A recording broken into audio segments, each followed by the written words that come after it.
So the biggest problem is that we actually are gaining weight and we don't understand why.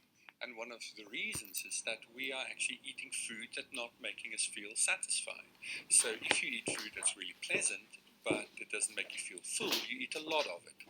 So what we need to do is give people the food that makes them feel full, and then they will consume fewer calories. But we have so focused on just preventing the disease, we have not thought about how to treat the disease. So we need to do both. We need to both prevent and treat, because only then will we really make a difference.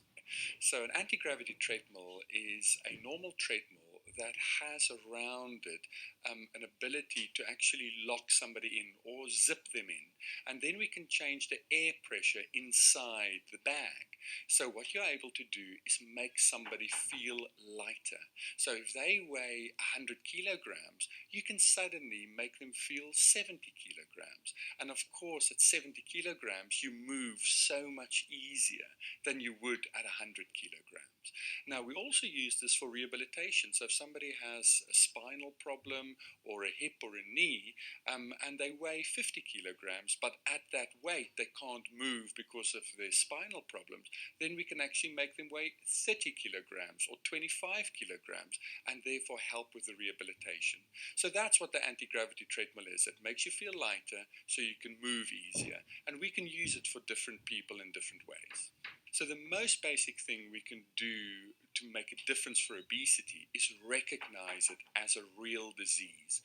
And we now know that which part of the brain is involved in causing obesity, and it turns out that this part we cannot change by thinking. So the only way we can change this bit of the brain is by what we put inside the tummy and inside the gut. So recognizing it as a disease will also help us to stop blaming people for something they have no control over.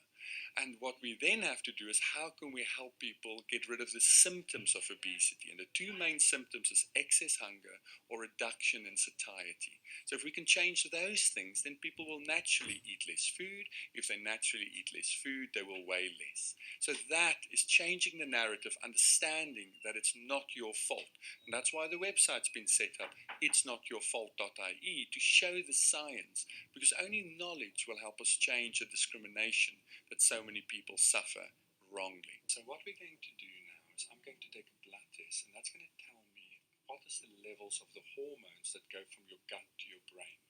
If you've had this stimulus of about 700, 800 calories 3 hours ago, what you should be feeling now is still satisfied. And this hormone is going to tell me what is the level of satisfaction that's generated by the gut to go to the brain. So what we know in Ireland is that we currently have an obesity epidemic, and unfortunately as a result, because of this obesity epidemic, a lot of people are sick. So we need to think about two things. We need to think about the treatment of obesity, but also prevention. And the role that diet and exercise plays in both the prevention and treatment of obesity is significant.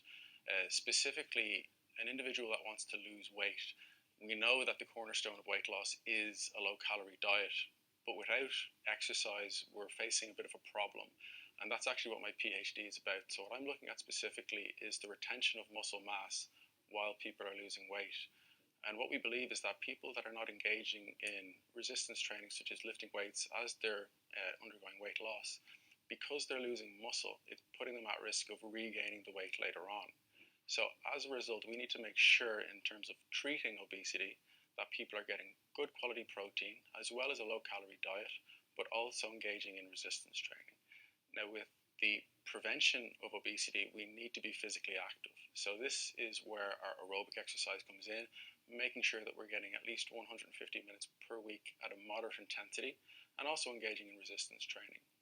But again, food is so important, and it's essential that we go to an expert to get advice, because at the moment with nutrition, there are so many conflicting messages, and especially if we go online, we can get someone saying go low fat, someone say going low carbohydrate.